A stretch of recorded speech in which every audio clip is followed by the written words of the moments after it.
when I think about the way I helped grow brands and grow distribution in the various roles that I've been in, it's a very different game today. It's a very different environment today. So the biggest misconception today is that things have changed.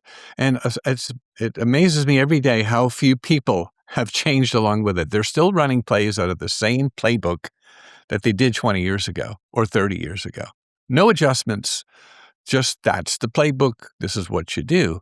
And why I exist is to show people the new playbook, that you've got to let go of what you think you know. I love to use the Yoda analogy. You must unlearn what you have learned. I had a meeting the other day with somebody who was almost apologizing that they were brand new to the business and we really didn't have a lot of experience. And I said, this is good news. This is good news because you don't have to unlearn anything. You can just pick up today, look at the current environment, and start prospering. So the biggest misconception is that nothing's changed. What absolutely has. It's changed dramatically. So if what you're doing today looks like it did 10, 15 years ago, you're already falling behind.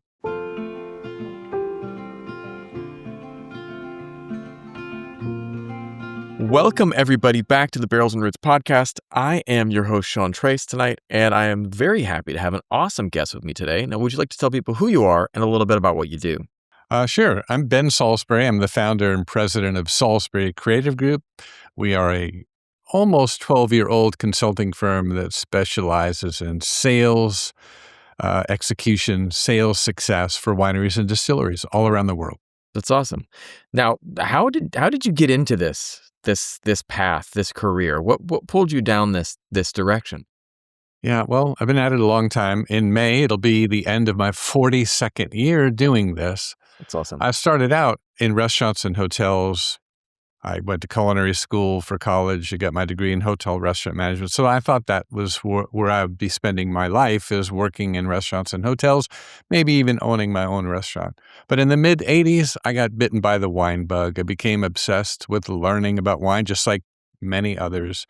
And I ended up transitioning to working for distributors, selling to restaurants. And I actually learned more about the restaurant business selling wine to 50 or 60 restaurants than I ever did when I was working there, because you tend to kind of get closed into the four walls. But anyway, that was in 84.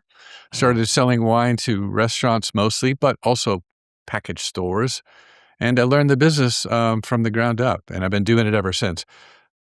Somewhere around 93, in the early to mid-90s, I started specializing in chain restaurants and hotels. And I went on to have a very long career. I spent 21 years doing that. I worked for St. Michel Wine Estates for 12 years as the VP of on-premise chains.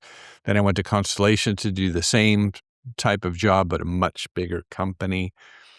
And then in 2014, I did really well on Constellation stock, like many people did. And that afforded me the opportunity to fulfill my dream, which was to call up and say, I'm never coming in again, and then start my own consulting firm. So for the last almost 12 years, I've been helping wineries and distilleries accelerate their sales. So it's it's been a long journey, but a fun journey. And I really love what I do.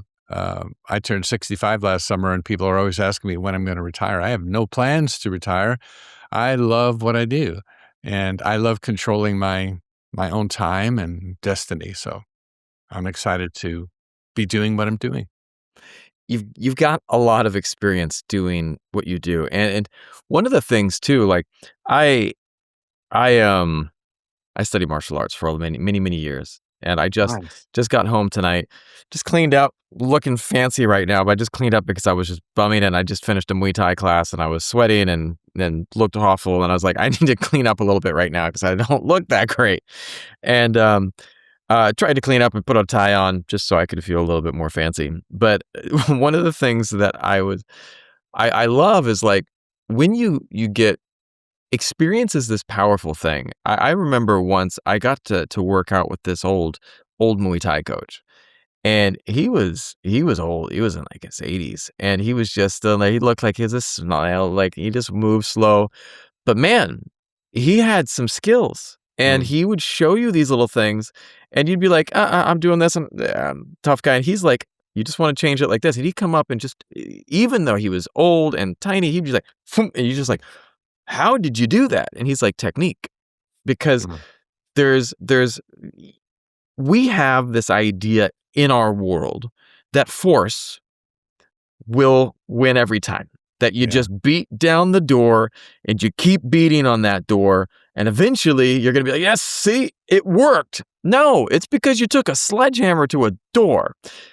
But the reality is that there are ways that are better to do things. And, so this is what I want to ask you. Like, when you look back at your career, what are the biggest misconceptions wineries have about what actually sells wine? Yeah, great question.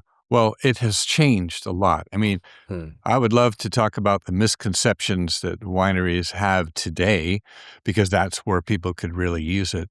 But my perspective goes back a very long way, and I've seen a lot of things evolve in the last 40 years in the industry. Here for perspective, when I started selling wine for a living in 1984, we were only 8 years removed from the Judgment of Paris tasting in 76. In 1984, California wines were only beginning to be taken seriously, and that was a lot of it had to do with the Judgment of Paris tasting, where Stag's Leap and Chateau Montelena took these top awards. So it was a really interesting, fascinating time to be in the wine business. And I was doing it in the state of Texas, in Houston, and they were a little bit behind in terms of fine wine. We're a little bit behind, big markets like Miami, New York, Chicago, San Francisco. So I was on the early days of wine becoming a real big thing. Also, Sean, in those days, French wine dominated. Italy had not yet come to the world stage as a serious player. California was very, in its infancy. And so if you wanted to learn about wine, you needed to know French wine. And that's where I started. But there were so fewer brands back then. I mean, really, there was almost an equal number of brands and distributors.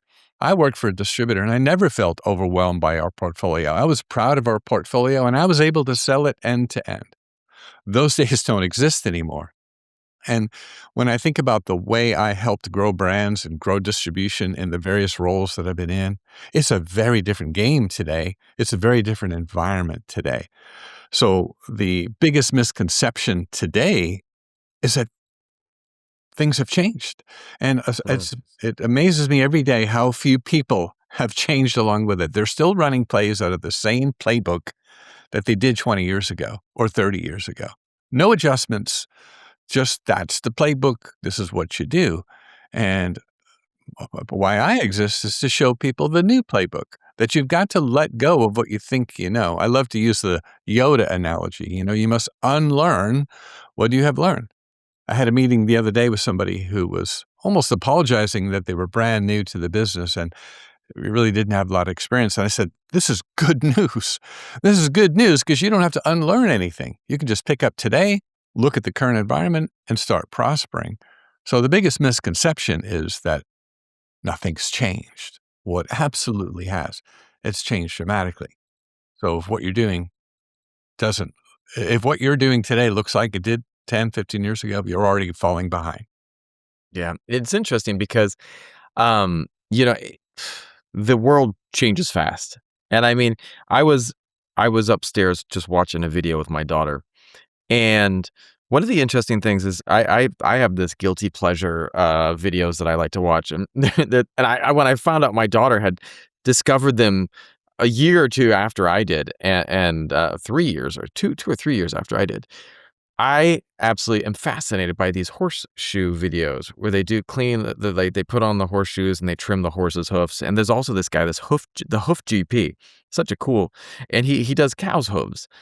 Now, where am I going with this? It's really fascinating because um, what's so fascinating to me is about the farriers, the people that do the horse hoofs. That was one of the biggest and most common jobs in the world, Hmm. 150 years ago. A farrier was like an auto mechanic is today. They were everywhere. You have people that, fixing cars now, but then there was this seismic shift. The first automobiles came along, and suddenly, farriers just went a different direction. And the funny thing is the world didn't change, but people changed, and the way we interacted with each other changed. And like if you wanted to go and sell horse, shoes, and now you're going to have to go and appeal to a different group. And it's like the world is full of constant change. And,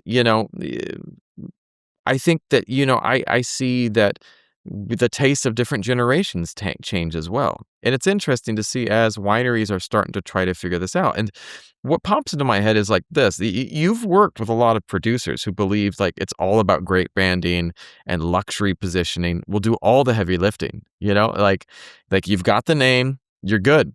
But where does that belief break down in the real world? Yeah, such a great question. Well, I like to tell people that having a great wine in a great package at a great price, made by a talented winemaker from a beautiful estate, isn't enough. It's table stakes. All that does is get you to the starting line. And so, my message to any founders or winery owners today is that if you build it, they will come is just not going to work. Now, it worked 15 years ago because there weren't quite so many brands. And that's really the headline here, Sean, is there's roughly 175,000 wine brands available on the shelves and menus of America compared to like 3,000 in the old days. So great wine, great package, great price is no longer enough. It only gets you to the starting line. So that reliance on, hey, I'm going to just make the best wine I can possibly make and put it out there and people will beat a path to my door. It's just not reality. It's just not reality. What does, it's interesting because I think about that. I work in content. I work and I make media for people. Like I do reels, I do long form, I do short form. My wife is a famous singer. And it's interesting because music and media is similar. It used to be that you were a phenomenal musician, the Whitney Houstons of the world, and people came. It was like, if you have this package and this voice, it's like people would show up. But now it's a different ball game, and there's so much more that goes into it. And the thing that I come back to is that everyone likes the glamour. Everyone likes the all of the flash. I got to work in movies in Hollywood, and it was one of the most interesting things. I got to work with Ron Howard, one of my favorite directors, and just being on set with him and watching him work was amazing. But what people don't realize is there's a lot of stuff that goes on behind the scenes that is really, really challenging. It's like you love this movie. You're like, I want to work in Hollywood, 18-hour days. Like that's a thing, and people don't understand until you get there. All right, we're working multiple 18-hour days. And oh yeah, by the way, Thursday, Friday, we're switching to night shoots. That's something that people don't understand. Like, oh, hey, now we're going to go have to work for another 18 hours starting at 5 p.m. until, early in the morning. That's rough. But it's stuff there that's part of the reality. And it's like, I think that like so many things like wine, everyone, especially like, I think these people that want to get into wine, it's like, I'm just going to get in and I've got my money and I've got the brand, I built it. And now what? But like anything, I started podcasts and it is a slog. Like I just have to keep going at it, and I'm running 4 podcasts. I'm putting 2 episodes up a week. People don't realize that if you look at my calendar, I've got 15 episodes, interviews this week. Next week, I've got 20. Well, because I know I'm going to be traveling in 4 weeks. So I'm trying to get stuff, recorded ahead of time so that I can have a backlog and take some time to travel with my family. But it's like, there's some heavy lifting that goes on, But with the wine industry, I wanted to ask you this, like, because you've been there, you've seen this, like, what are the unsexy behind the scenes realities of getting wine to market that most founders never anticipate, because it sounds fun. If you build it, they'll come. But that's not the way it works in reality, Yeah. It's such a great question. And I love your analogy of, talented singers who go on to be successful. If talent was enough, there would be a lot more, famous singers, but it's not. Talent gets you to the starting line. Then you need promoters, producers, you need the whole machinery that brings talent to the top of the market where they can be visible. It's the same thing with a winery. It's so competitive that you better be prepared for how hard it's going to be to sell it.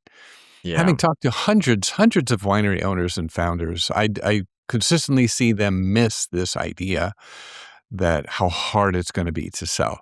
They just really don't understand what they're up against.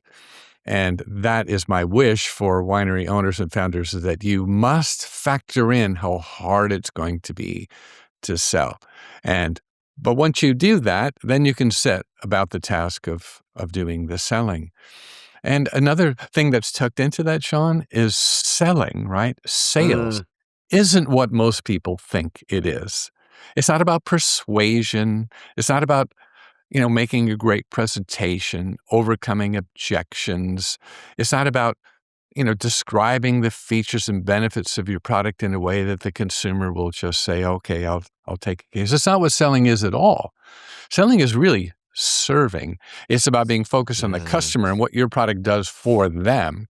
If your brand is the star, if your brand is the hero in the story, I'm sorry, but you're going to fail like many others. The customer has to be the hero of the story. There's a great book by Donald Miller called Building a Story Brand. I recommend it to everyone I talk to, because if you have a brand that you're trying to sell, you need to understand that selling isn't about talking about your product.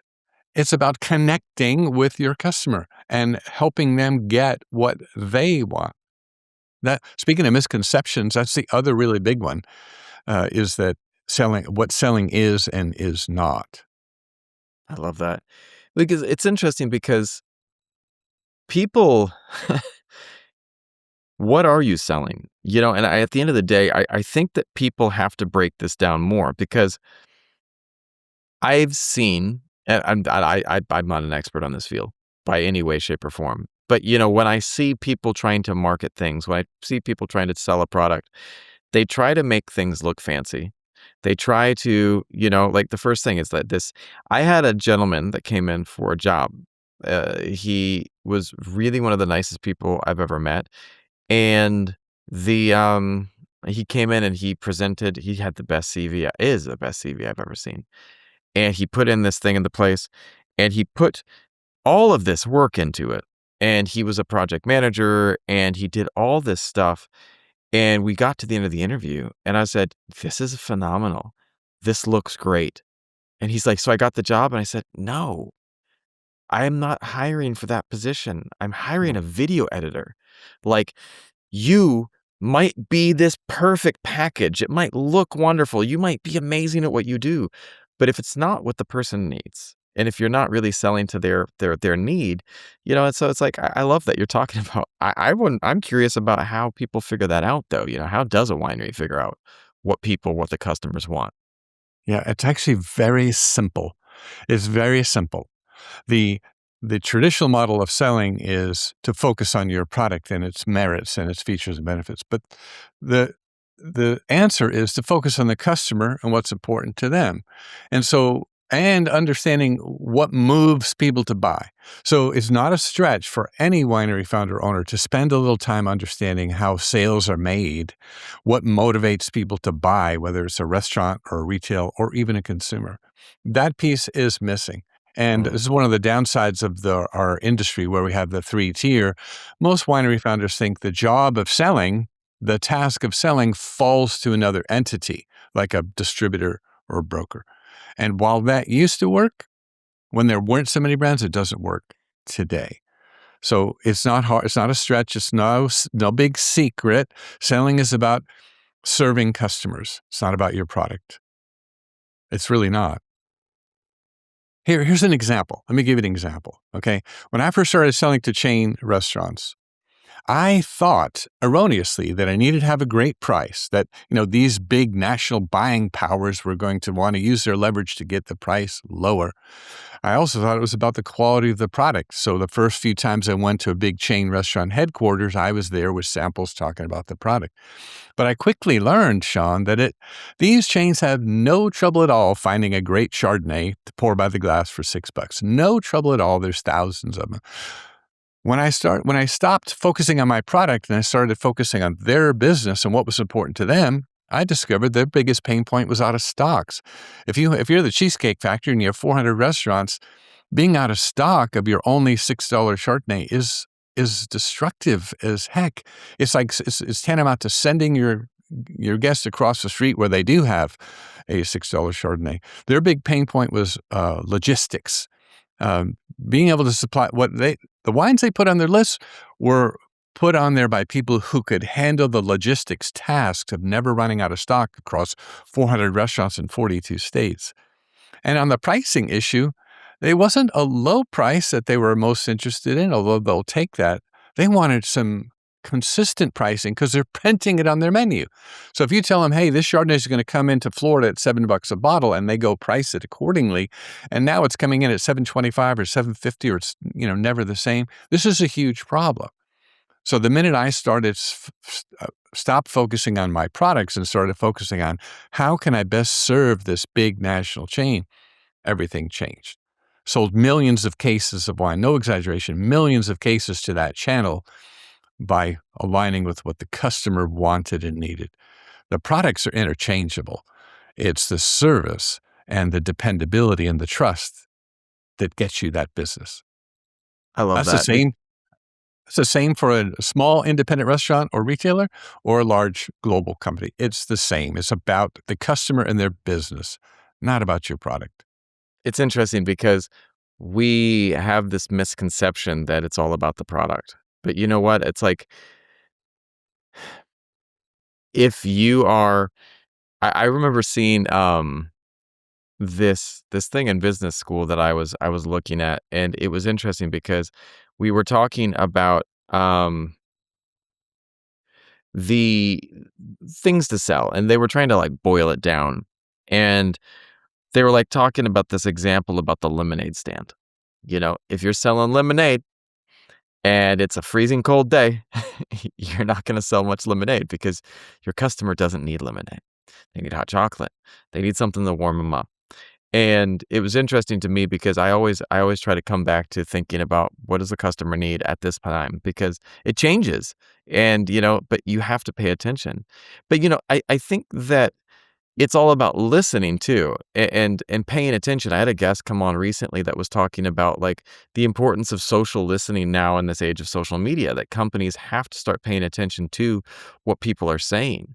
But before we go down that path, I have another question I wanted to ask you about. Like, there is, in your experience, what separates wineries that quietly grow year after year from those that like stall out, even with a great product? Because it comes back to what I was talking about, like, or what we were talking about. The product can be awesome, but sometimes it doesn't move the needle, Yeah, this is a great question too, because there are plenty of brands growing right now, growing by double digits. There are plenty of them. So what are they doing differently than the ones that aren't? How are they growing in the midst of one of the most difficult markets we've ever seen for wine? How are they doing it? And I love this question. I love this topic. It's kind of the reason I exist as a consultant, is to help people get clarity about what it takes to sell all the wine that you make. And, the wine industry has it rough because, unlike spirits or beer, where you can control the amount you produce, at will, wineries are locked in to the commitments they've made for vineyards, the commitments of their own vineyards. They're locked into the quantities that the vintage is going to give them.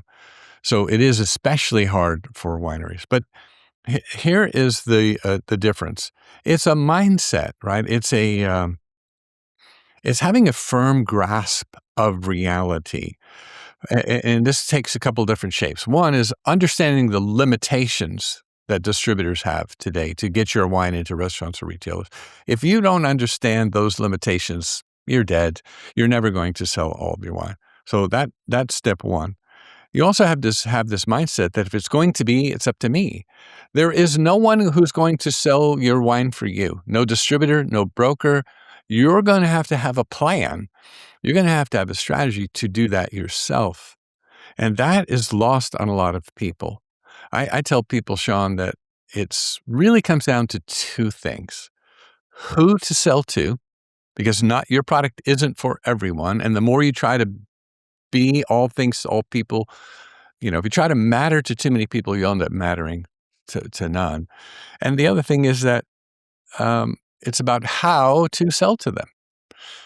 If you don't understand how to sell in this environment and what motivates people to buy, you're never going to make it. So it's really pretty simple. Who to sell to, You need a tight, focused list of your ideal customer, whether that's consumer or trade, and you need to have an approach that puts the customer first and makes them the hero. So it's not rocket science, but most people miss this.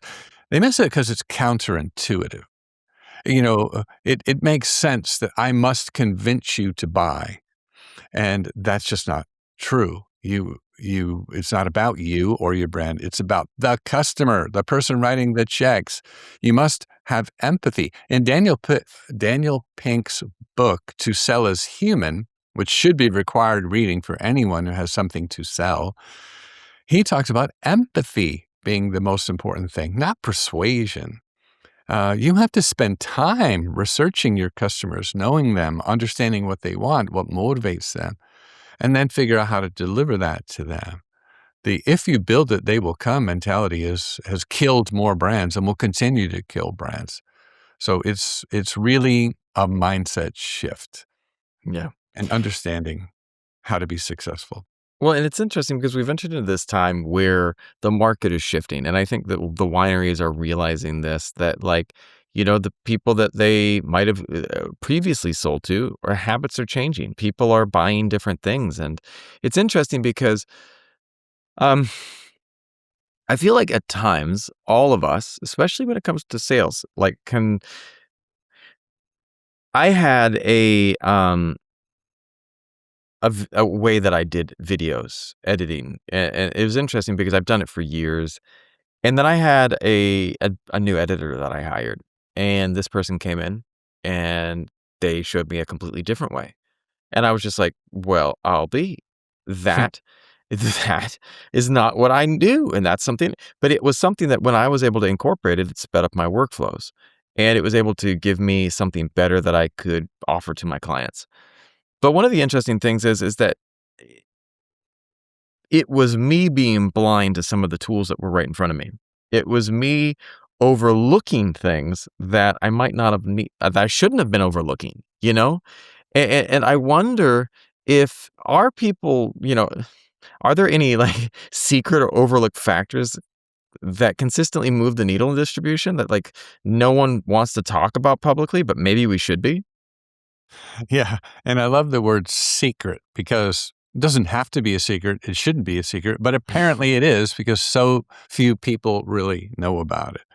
Well, here's a big one. This is a big secret that shouldn't be a secret, but I'm going to reveal it to the world right now.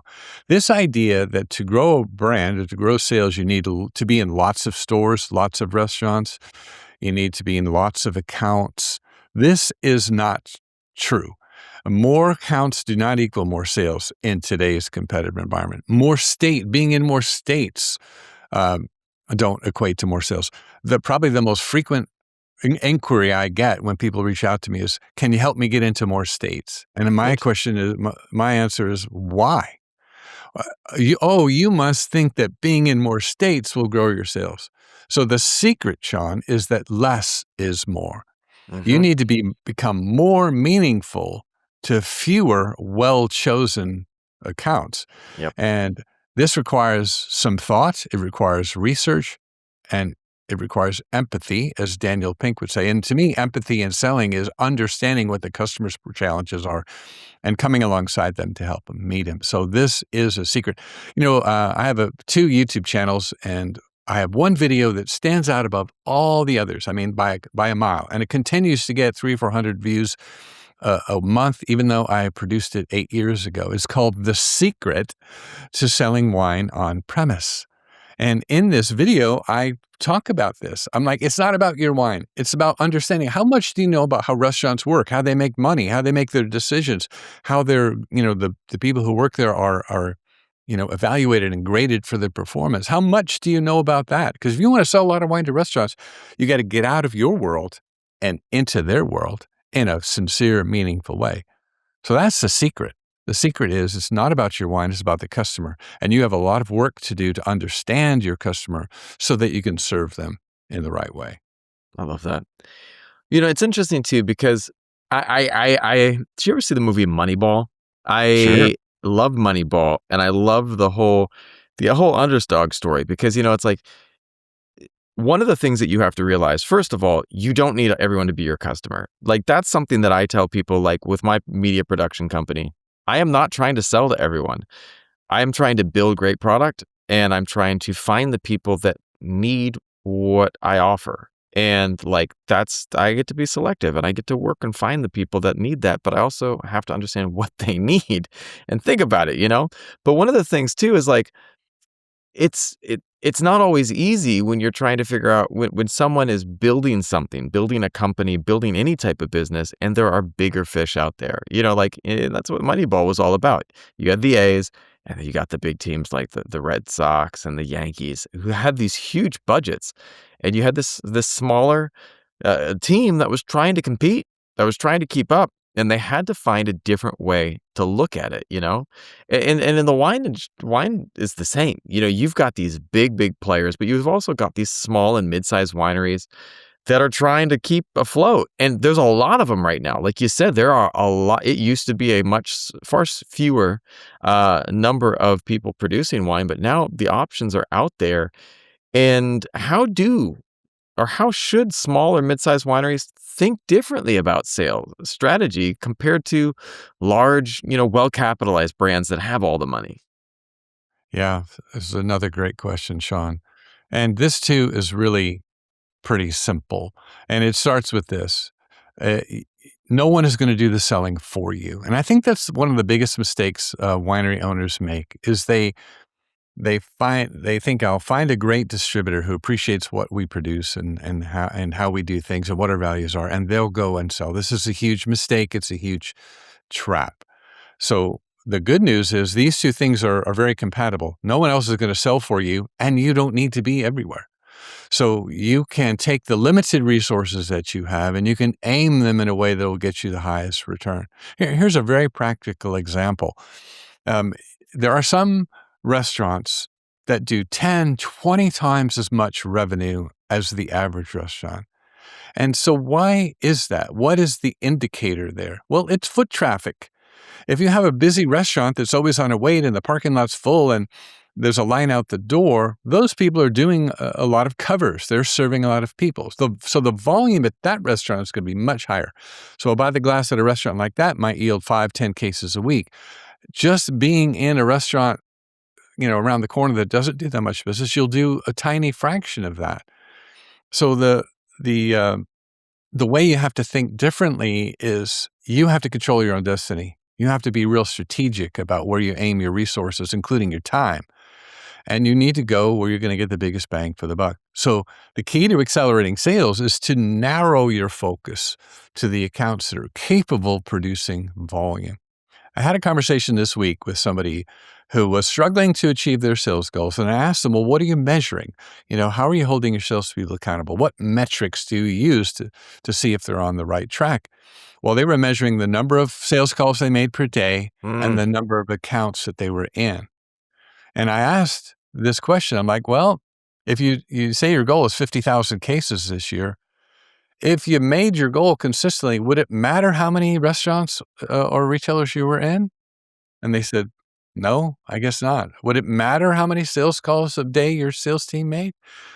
No, the goal is to sell all the wine, not to be in. So they're using the wrong strategy to get to their goal. So you have to let go of the idea that more is more, because it's absolutely not.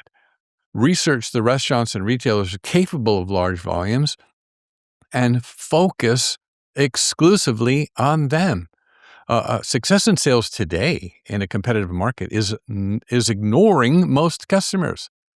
It's the same thing with consumers. You can't be all things to all people. And if you don't know who your ideal customer is and how they use their product and what benefits they see for them, you're not going to be very successful. So it's a measure twice, cut once kind of a thing. You've got to do your homework. You have to do your research. Who is my product for? How do they use it?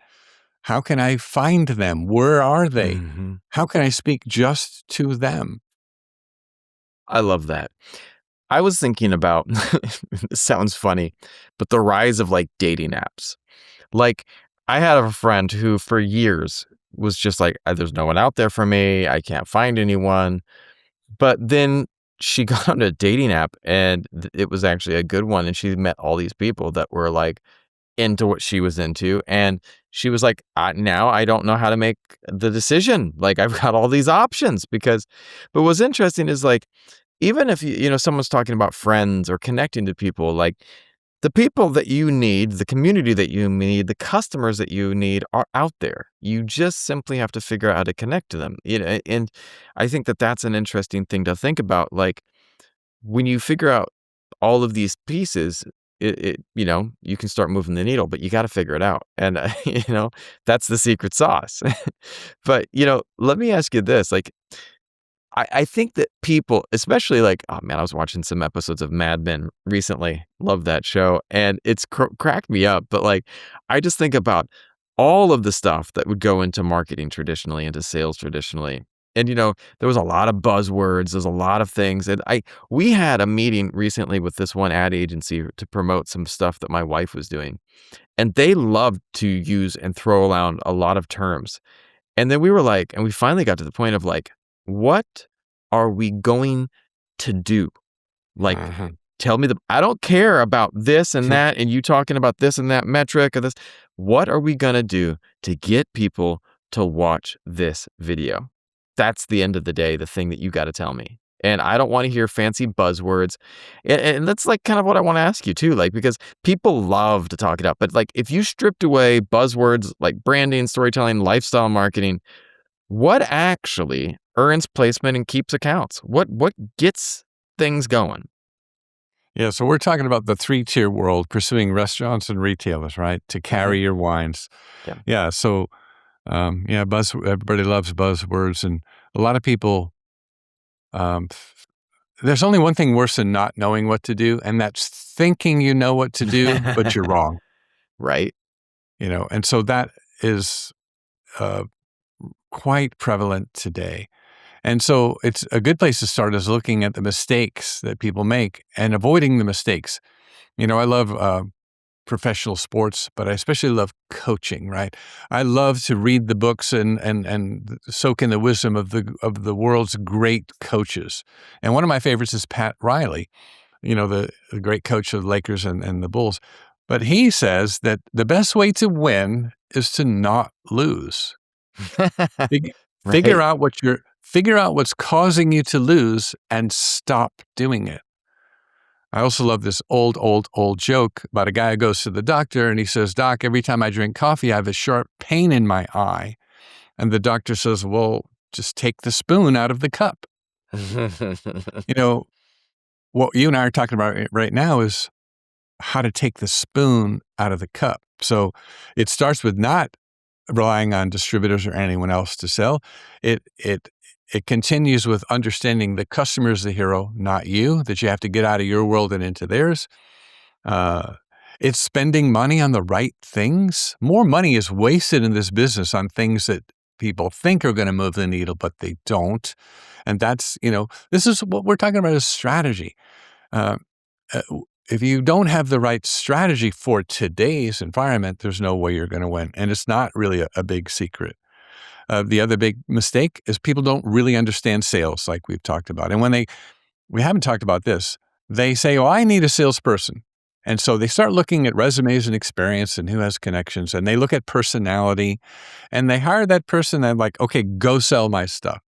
Well, this is so misguided, and the road to ruin is paved with this way of thinking. Most owners and brand owners, they have no idea how to look for, screen, hire, let alone train and supervise a salesperson. So that would be a big mistake to remedy as quickly as possible. Another thing is that we've talked about is you've got to focus. I have one of my newest online courses called Relentless Depth, and I created it because I see it as the remedy for what ails most brands right now. You don't need to be everywhere. You just need to be in the right places. And the big question is, how do I become more meaningful to fewer people? That's the key to selling all the product that you make. So you have to unlearn what you've learned and learn these new things. So forget about the buzzwords and the branding and storytelling. All those things are important. You have to have them and you have to have an understanding, but it's not enough. It's not enough. You have to know how to execute your sales strategy in the market. If you have the wrong strategy and great execution, you'll fail. What you need is the right strategy and the right execution, which is why my practice is prospering. There aren't a lot of places you can go to where people are going to speak these truths to you and help you refine your strategy for the modern environment. I remember, you're right. There's a lot of waste that goes on. I remember consulting for one company, and they were talking about, I was doing some media consulting, not doing work for them, but consulting for them and talking about what they were doing and how they could do it, better. And what I was just blown away by was the waste, the waste in budgets, the waste in like people were spending, and they had been sold on all of these things that they sounded great. Companies were like pitching it to them. You guys got to do this. I remember once I worked for this one cosmetic brand as a consultant, and they were working with this video company that charged them, I think it was insane. I think they charged them 100,000 for 2 videos, and they weren't moving the needle. And this was right when short form was coming up. And like these were 2 long form videos, and like they made these giant videos that were beautiful, but didn't do anything. And someone was just like, I was like, whoever talked you guys into this should have just gotten flogged, thrown out. This is ridiculous. You guys were spinning this. And I was like, why did you do this? And they're like, well, it worked in the past. And I was like, yeah, it might have worked in the past, in the days of television commercials. And at that point in time, a $50,000 television commercial is extremely reasonable. But we're not in that anymore. This is this short form content era. And you guys are spending like that on these things. You're going to run yourself into the ground. And it was interesting because they took a method that was tried and true and worked in the past, and they were trying to bring it to the present, and it wasn't working. And I think that, it looks at change, and it leads to my last question. Like, looking ahead, what do you think wineries will need to do differently in the next 5 to 10 years to survive and hopefully grow, not just exist? Yeah, great question. Well, I have 3 answers to that. And some of this is ground we've already covered, but it's a good place in our discussion to summarize like 3 key takeaways. One is you have to accept that times have changed. I mean, you just really do. There's a lot of people out there running around in denial, refusing to accept that things have changed, and so must I. So you must accept that things have changed, and you must adapt. Otherwise, you got no chance. It's a very high stakes game, very competitive. If you don't put a wet finger in the wind and understand what direction the wind is blowing and how to adjust to it. The old saying, you can't control the wind, but you can adjust your sails. It's so common and cliche, but this is the what we're talking about. You must change. So I would ask brand owners, winery owners to ask yourself, are you doing things the same way you've always done it? If so, there's your problem. You Yeah. need to start figuring out because the times have changed. You can't count on other people to sell. You can't count on distributors anymore. So what do you do instead? And that's what do you do instead where most people really struggle. And a lot of them end up in front of me where I can really help them. So the second thing is you need to learn what selling is about in the modern era. Nobody likes to be sold. Here's a practical example. Any information about any wine anywhere in the world is available to any buyer with a few mouse clicks. Yeah. You don't need salespeople to come in and explain the product to you. You don't need salespeople to come in and explain your winery story and your origin story. That is available right online. And in the age of AI, you can go even deeper. So this idea that selling is about telling about your product is ridiculous. I mean, get with the times. Selling has nothing to do with persuasion. It's about serving customers.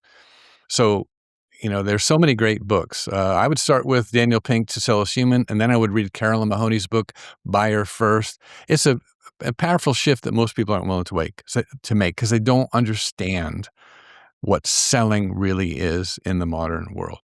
And then the third thing is you simply must let go of the wide and thin strategy. The more is more mentality. That is a kiss of death in today's competitive environment. You must learn how to narrow your focus and focus it in the right way. You were just talking about producing content and why does some content go well and others don't? And people ask me all the time, well, how did you get that video or that content to go viral? I'm like, well, the secret is to create shareable content, Yeah, create right. content that's good. Yep. The virality will take care of itself. Yeah. So if nobody, you know what, I'm like you, I produce content, right? And what I used to do is I used to make a list of things that I wanted to tell people about, things that Mm. I was passionate about. And I wondered why I got nothing but crickets when I put out my videos, articles. But the big shift, Sean, came when I started doing the research. What are people interested in? What Yep. are people looking for? What problems can I solve? And then I went down the rabbit hole of keyword research and tons of research about what people are biggest pain points are. I spent hours and hours on Reddit looking for what people were saying that their challenges are. And then I started creating content that met the needs of my audience. And then everything changed. So it's the same thing for a winery trying to sell. Get out of your own way. It isn't about your product. It's great that you have a great product at a great price Yep. and great package, but it's not enough. That It's just not. gets you starting line. So you're going to have to accept that times have changed and adjust. You're going to have to learn what real selling is, and you're going to have to go narrow and deep, not wide and thin. Narrow and and deep versus wide.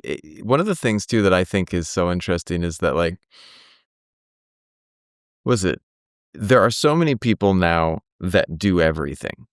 Like there are so many companies that do everything. There's so many things that you see like it's all over the place. And yet, I saw. I'm gonna give a better example. Make it concrete. A friend of mine wanted to open a Vietnamese restaurant. And he said, I want to have all of the different food that I grew up with in my restaurant. I said, that sounds like the dumbest idea I've ever heard. And he's like, what are you talking about? I said, if you try to keep all of those different types of food, people won't know what you do. They won't know where you're going. They don't know what to come there for. And I said, if you focus in on a food that you do really well, and I said, also, you're going to have to keep all that stuff. You're going to have to keep all of those ingredients. You're going to have to keep your supply that you're going to have to hold on to be able to. So you one person a week that comes in and wants this dish, like, but you have to be able to have that ready to go. And I said, I think instead you should have a restaurant that you have one or two dishes that are really phenomenally good. And he's like, but that's so boring. And I said, but that's going to be successful. And he's like, he pushed back on me really hard. But then I took him to a couple places that did just that, showed him that. And he was like, wow, that was the best this dish I've ever had. And they're really good. You see that, like the hot dog place or something else. But people know to go there for the hot dogs, and they're phenomenally good hot dogs. And then you can start growing from that point and start offering more things. But I think if you try to do everything, you're gonna not. If you try to do everything well, you're gonna do nothing well. And so you got to figure out what it is that you do well, and then lean in on that. And then again, pairing that with what does your customer need? You know? Yeah, and there's so many stories just like that.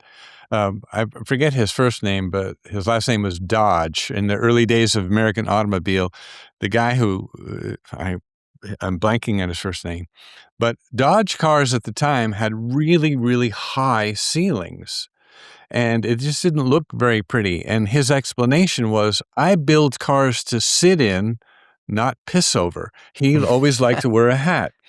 And he liked to be able to get into the car with his hat on. It was 100% focused on what he wanted. And I see wineries do this all the time. They buy land, they plant grapes, they build a vineyard, they hire a winemaker, and they name the wine after family members. Well, that's great, a great way to honor your family and your legacy. But do the consumers really care?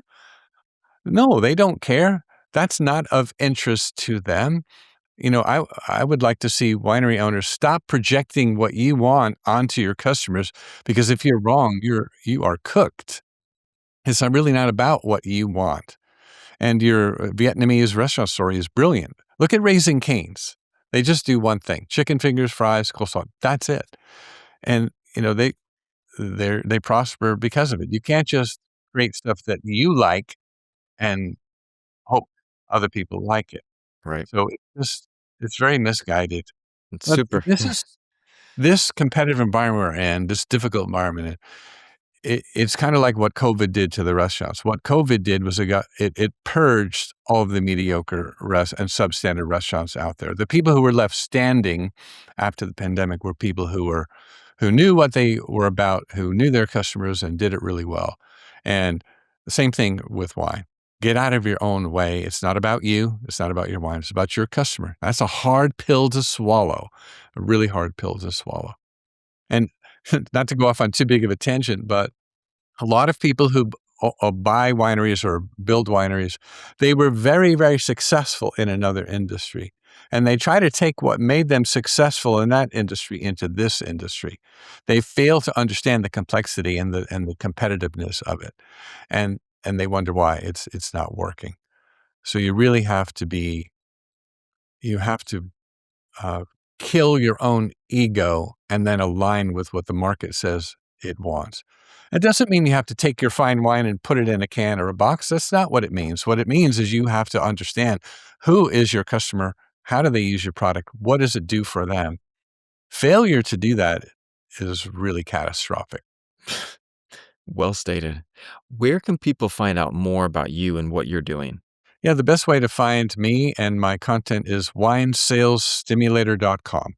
That's my primary website. You can also find me at salisburycreative.com. But Wine Sales Stimulator is where I have my blog and my videos and a lot of content. So that's a good place to start. Also, if you're on LinkedIn and you're not following me, you should. I post a lot there. I give away tons of free content. I'm always doing free webinars, publishing articles, videos.